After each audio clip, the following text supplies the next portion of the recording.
Hello friends, it looks like we are all in the same position, on the same path. We all were taught that we have no real power over the world that surrounds us.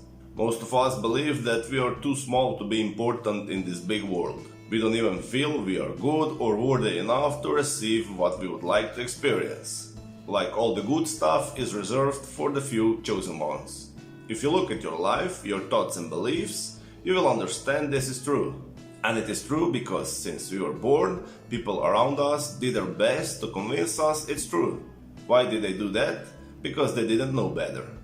And now almost everyone is on the path to overcome those programs, to learn the truth about who you are and what you're capable of. That's why you are here and watching this video.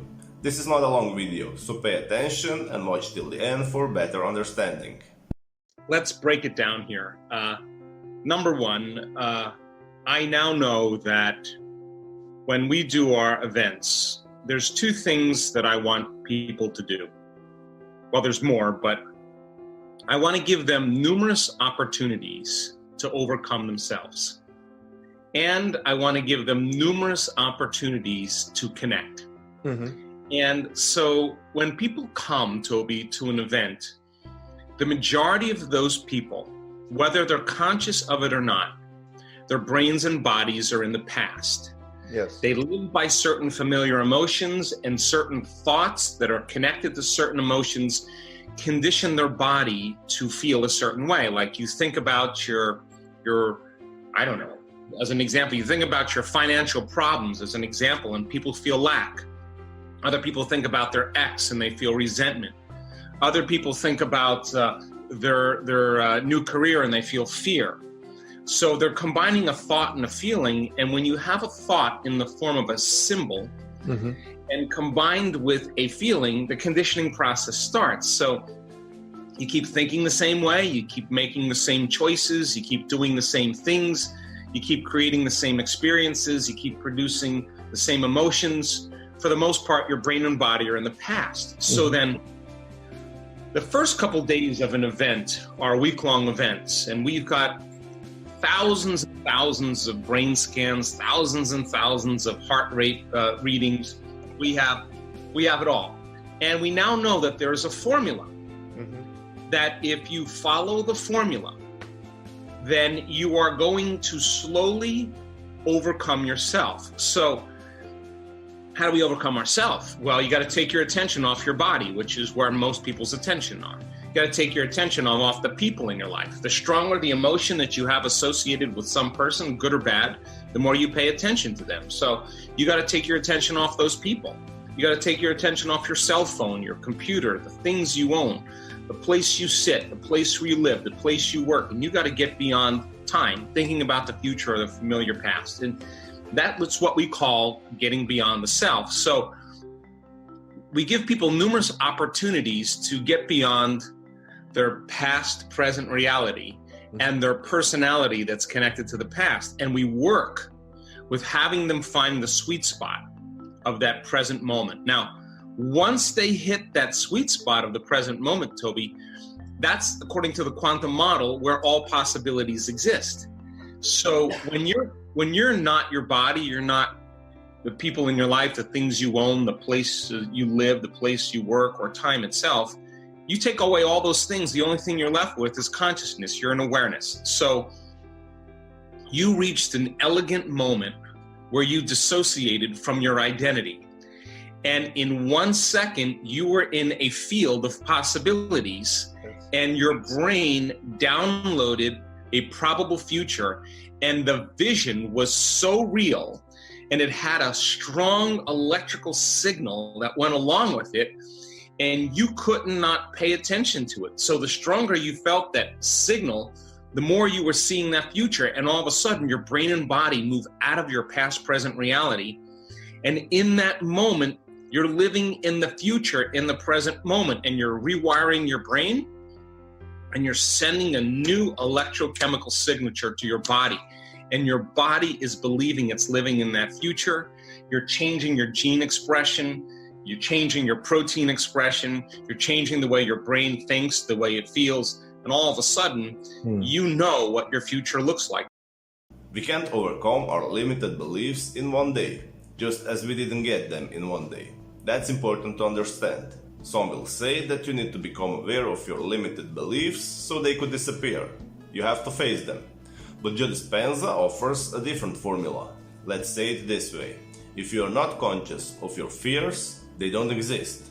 Or if you're focused on your future, you can't be focused on your past in the same time. So by adopting new beliefs, the old ones will disappear. That's how we got our limited beliefs in the first place, by repeating them in our heads. Let's go on. Now, we want everybody to have that experience because you could be sick, you could be overweight, you could be vegetarian, you could be white, you could be black, you could be Asian, you could be rich, you could be poor. You could never have meditated before. In fact, our research shows people like you that never meditated before are virgins.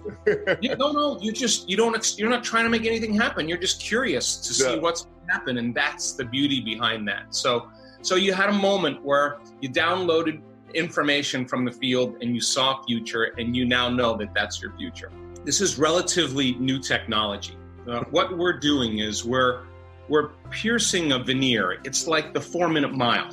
Mm-hmm. Once the 4-minute mile was broken by one person, then all of a sudden everybody started doing it. So we're breaking this consciousness, this level of consciousness that we need something outside of us to change how we feel inside of us. And we're teaching people how to self-regulate without anything outside of them. So we are working, we do seminars for children. We do seminars for companies and organizations. We do seminars for athletes, and all of it is the same, but we're just teaching it with a little different slant to fit into child's development, to fit in with a sports athlete. But we're at a point now where the technology is reproducible, and that's what I care about the most, because anything that's reproducible, if you follow that formula, is science, and we now know that it's working. So now we got a lot of momentum, and people are breaking through. And I want to say something about certain people that didn't have the experience. They probably had it the next day, or the next day, or when they got home and they fell asleep on the couch. It always comes because we're always creating reality. While technology is getting better, we're asking better questions, we can measure more. But there is a researcher named René Piaget. And Piaget was interested in seeing if the power of thoughts and feelings, or intentions and emotions, could have an effect on reality.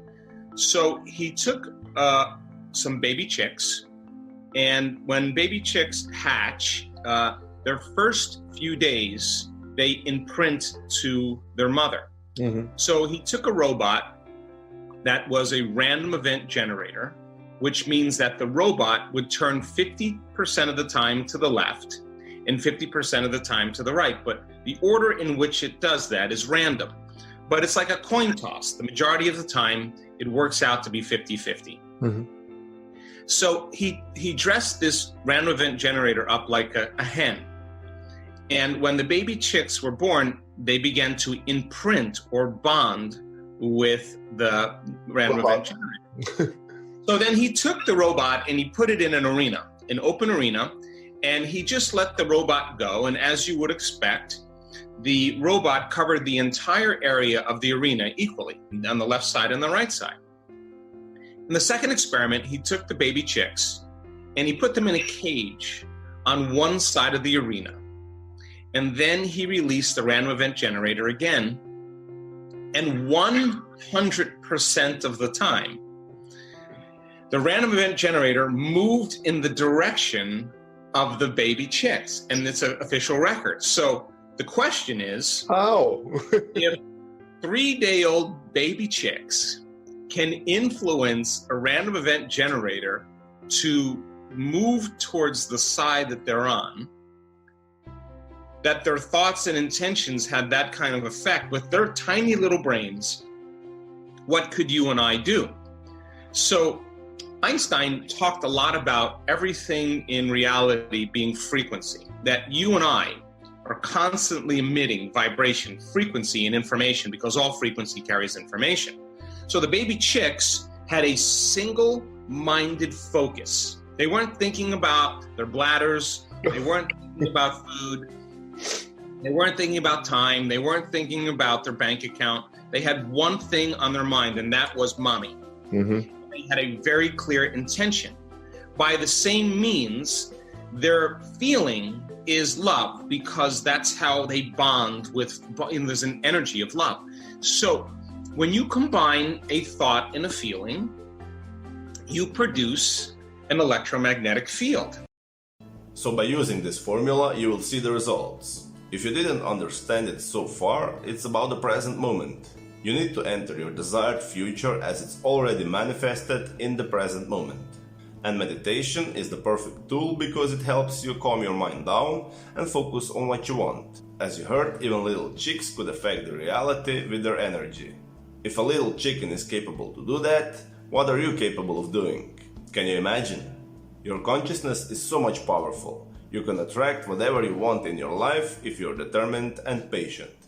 Mm-hmm. So I always say thought is the electrical charge and feelings are the magnetic charge, and how we think and feel broadcasts an electromagnetic signature. So is it possible then that when they do that, they're able to influence three-dimensional reality? Now, why is that significant for you and I? Because if you apply that to a future that you're creating, then if you're creating from the field, and not from matter, not as your body, not as your personality, not as things, but as an awareness in the field, then it's entirely possible then that you don't have to go anywhere to get what you need. Like go get your money, go get your new job, go get your new relationship, or go get your health.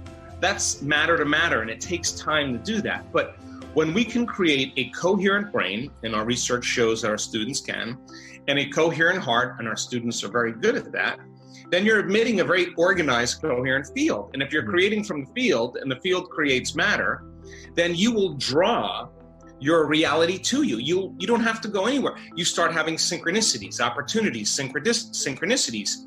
And the moment you start seeing your reality unfolding equal to your energy, you're going to believe you're more of the creator of your reality and less of a victim of your reality, and you're going to do it again. Right. And you're going to do it again, and you're going to do it again, and it's going to become a skill.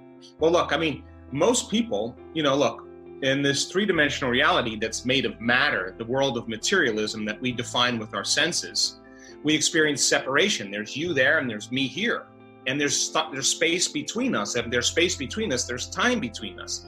And so then that people have their sense of self, and then they have a sense of their vision, their dream. And where do we create our dream?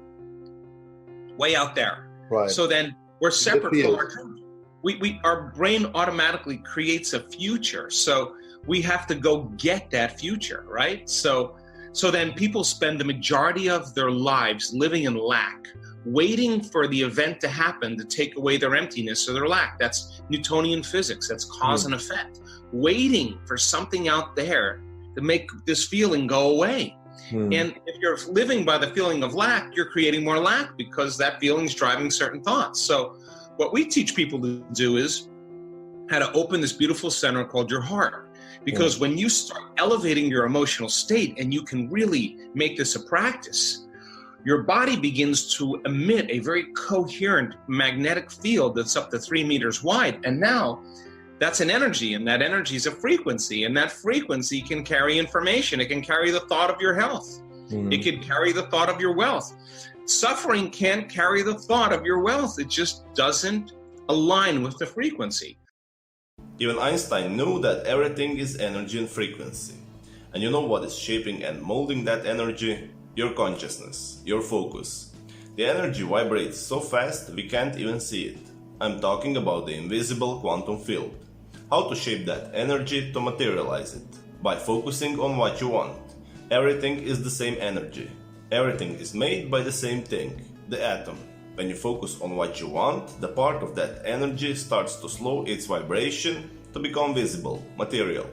There is nothing to doubt here. Everything is energy, everything you see. Scientists know this, religion knows this, everybody knows this. Just embrace this knowledge, focus on what you want, and see what happens. If you want to learn more, continue with the videos to your right.